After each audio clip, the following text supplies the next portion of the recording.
Дел од странските компании во Македонија не ја поддржуваат даночната реформа која треба да стартува од 1 јануари. Прогресивното даночување според германската комора ќе ги зголеми трошоците на компаниите, ќе предизвика дополнително даночно затојување и раст на сивата економија. Не штедејќи критики, оттаму вела дека Македонија наместо да остане конкурентна земја со новиот закон создава несигурност кај стопанствениците.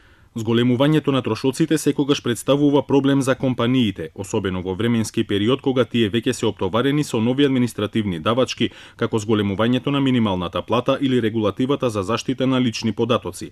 Досегашната даночна политика, односно рамниот данок во изминатите години се докажа како значаен фактор за атрактивноста на Македонија како дестинација за странските инвеститори.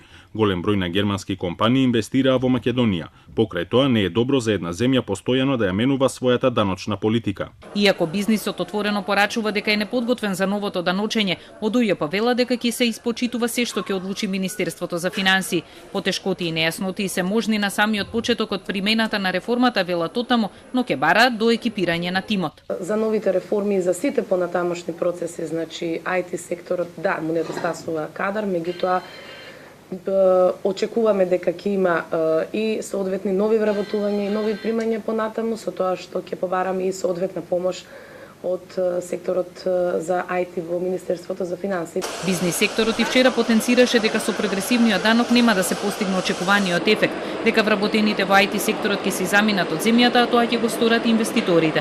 Законот за личен доход е во собраниска процедура и по скратена постапка треба да се донесе до крајот на годинава.